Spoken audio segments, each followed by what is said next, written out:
Hello, I'm Bud McCord. I'm here in Brazil, South America. Welcome to Food for Thought, Listening to Jesus. It's May 7th, 2021.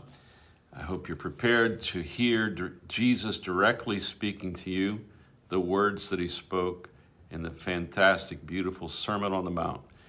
We've been imagining that Jesus is right in front of us, seated at the table near us, and he's looking at us and he's saying to us what he said to the entire world and what he keeps saying to the entire world, that humanity has great possibilities.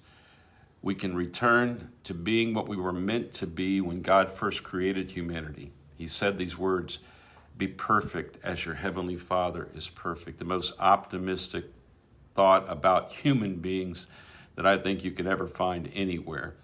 Be perfect, meaning come back to the original purpose of your existence, which means come back to loving God with all your heart, soul, mind, and strength, and loving your neighbor as you love yourself. And in chapter 6, we've been looking at the things that will divide our mind. 9 different areas that we're looking at that Jesus said, be careful in this area because a divided mind will destroy your ability to sustain and perfect your love. So we look at each of these things that he's saying, and we understand that these things are realities in our life. Jesus is optimistic, but he's realistic. So let's go now to the thought for this morning, listening directly to Jesus. One treasure in one place. Another way that we could look at this is having a clear-cut philosophy of the proper use of the material things in our life. Having a clear-cut, single focus on the proper use of the material things in our lives. Here's what Jesus says. Do not lay up for yourselves treasures on earth, where moth and rust destroy and where thieves break in and steal, but lay up for yourselves treasures in heaven, where neither moth nor rust destroys, where thieves do not break in and steal. For where your treasure is, there your heart will be also. We could spend hours talking about this, but let's just talk about a couple of key things.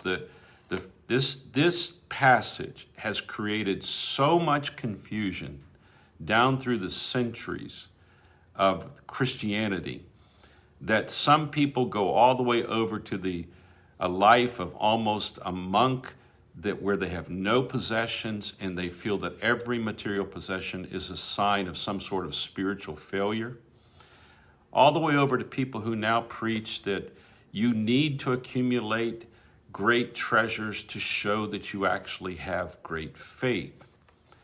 To say that the church is confused about material things it's an understatement. It's deeply confused. So how can we look at this passage and be okay with the fact that most of us have bank accounts, most of us have clothing in our closets, most of us might even own a home, many of us own a car, many of us have investments that we have maybe in the stock market. What are we to think in light of what he says here in this passage? Well, I was helped by Stanley Jones, the author that I've mentioned so many times during this study. He said the key word is for yourselves. When it comes to a philosophy of the use of material things, he said the very first thing Jesus says is the key to the passage. He says, do not lay up for yourselves treasures on earth. He did not say you could not accumulate things for others. He said, lay up for yourselves treasures on earth. So here was the way that he expressed it that really helped me to get a grip on this thing. He said, every time you're considering the accumulation of some sort of material thing or the use of some sort of material thing, always end your search for that subject or your actions around that subject with this question: is this for me? Is this for me? Do not lay up for me. In other words, the key to having material possessions that do not stop your love is to not possess anything that is exclusively for your purpose. Because your purpose, according to Jesus, is to love. Be perfect as your heavenly Father is perfect. Love. In other words, you are being loved. You've already died to the necessity of having or the fear of not having. Poverty of spirit is the very beginning of the Sermon on the Mount. In other words, God is what I have for me. And God is everything I need for me. But in order to love, I need the things that I need in this world to get from point A to point B, to have a place where I can love my children, a home, transportation. So the key is not whether you can have or you can't have. The key is whether or not having something for me can be a competition that says, I need this and God. No, I do not need this and God. I need God. That's where poverty of spirit begins. Now, another thing that we could do to help ourselves in this area is, imagine you could look down from heaven and see the way you live in material terms. And if you look down from heaven and you were looking at the way you live in material terms, would you be embarrassed of how you live? I know people in Brazil who live in misery and poverty it's shocking. But some of the best Christians I've ever seen in my life live in those situations. But on the other hand, I have met people who are very wealthy and have many material things. But there is a characteristic that unites the poorest person or the rich person. It's not for themselves. Whatever they have, they use to love others. I think that's the key to it. You know, Stanley Jones again said one time, cancer are cells that have turned selfish. Cancer are cells within us that have turned selfish. Material things, if they're for us and not for the purpose of love, can become a cancer and steal our life away from us. The accumulation of things for us is where the danger lies. Having things that we need in order to love other people is different. Now, listen to he goes on, but lay up for yourselves. Look at the difference. But lay up for yourselves treasures in heaven. Now, I spent some time trying to think about what are the treasures in heaven? What are the things that heaven must value? We know what the world values. We know the treasures the world values. But what are the treasures in heaven? I think, bear with me, this is just my thought. I think the treasure in heaven will be the people that you loved being there. I think the treasure in heaven will be the reunion with the people that you loved.